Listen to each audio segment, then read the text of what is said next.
Exploration of Sauron's motivations in The Rings of Power Season 1. This is a discussion of Sauron's character as depicted specifically in this first season of The Rings of Power.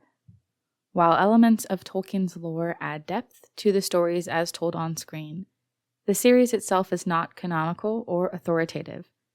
You can read more of my thoughts on the distinction between the series and Tolkien's Legendarium on my website, which will be linked in the description. I'm also going to be writing about Sauron's perspective here, so these sentiments do not necessarily reflect the truth of the matter in universe.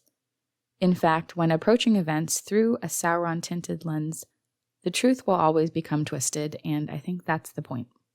This video is simply an exploration of why I think the showrunners chose to introduce Sauron through this low-man character, and a discussion of what Sauron's possible motivations within Season 1 could have been, which I found very compelling. This is also my own personal interpretation and may not align with yours, which is fine.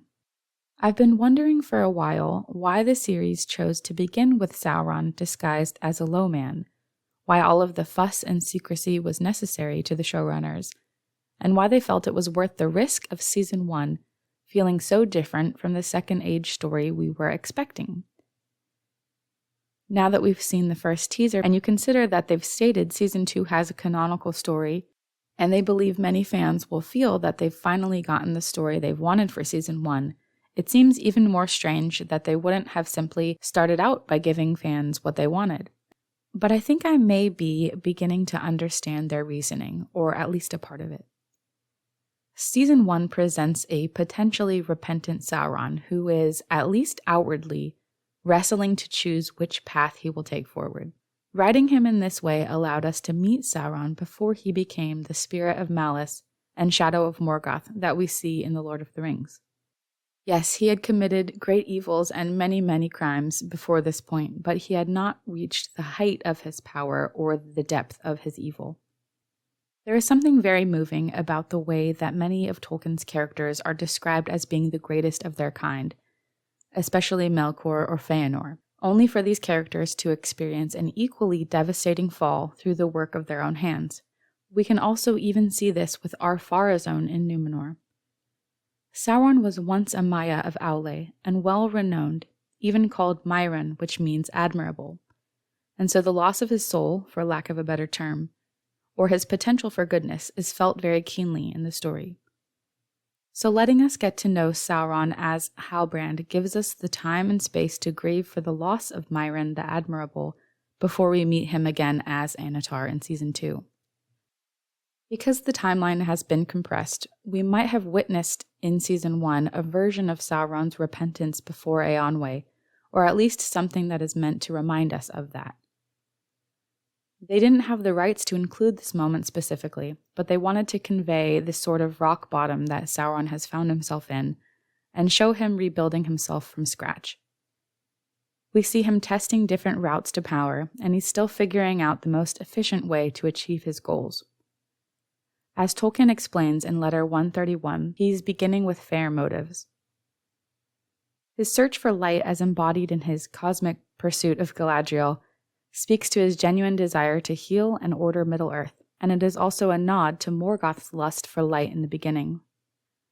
Ultimately, like Morgoth, Sauron will choose a different path, but still, Sauron lingers here in Season 1. We see him overcome with doubt, unsure which direction to take.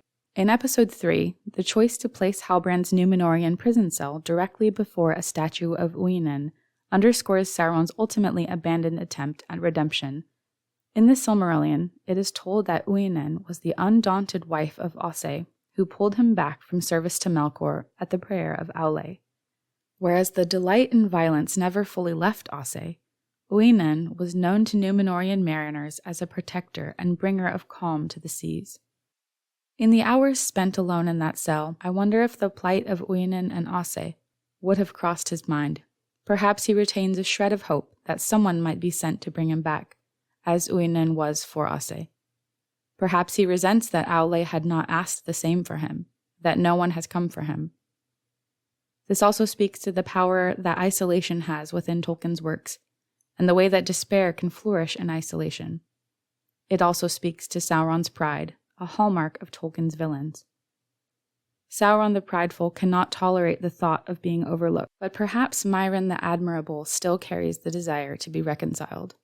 And then in strides Galadriel, daughter of Finarfin and former pupil of Aule, arguing that they were brought together for a purpose.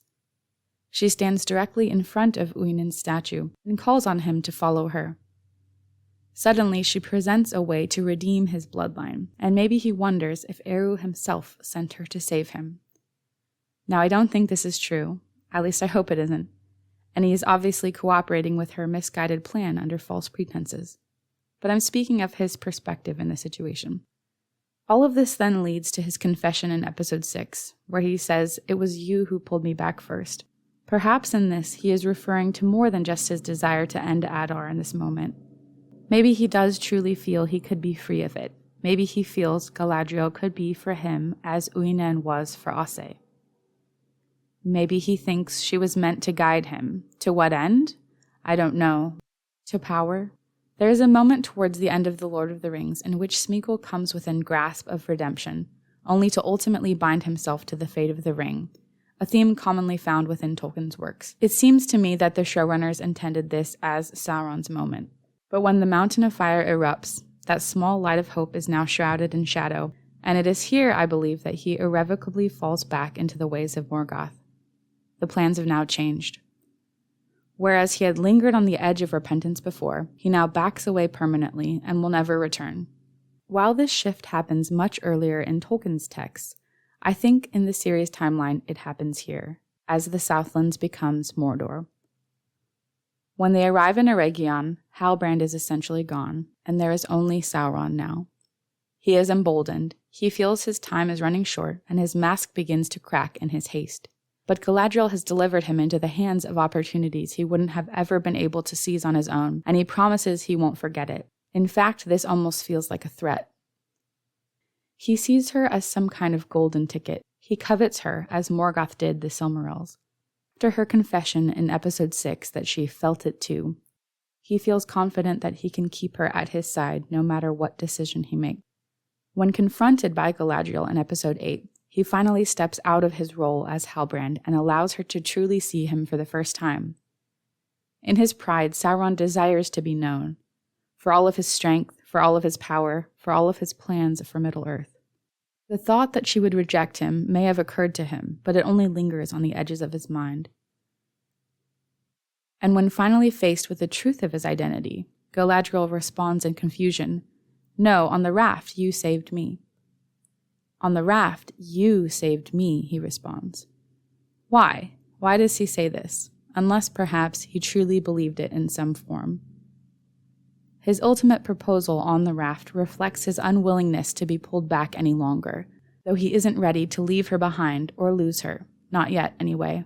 Galadriel's rejection of Sauron does not compel him back into the ways of evil, for at this point he has already chosen that path. But the plans have changed, perhaps many times over, and so he makes this genuine offer. He asks her to follow him now, as he had tried to follow her, and as he had followed Melkor. When so many ages of your immortal life have been spent in the service of Melkor, perhaps this dynamic is all that he knows. And so he is trying to step into Morgoth's shoes in a sense, and he offers Galadriel the chance to become as great in his service as he was under Morgoth's.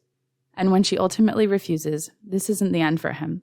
It angers him, but he'll move on. He's got other plans. He has attempted these routes to power and found them wanting, from service to Melkor, from half-hearted repentance, from attempting to heal Middle-earth alone, from partnership with the Noldor.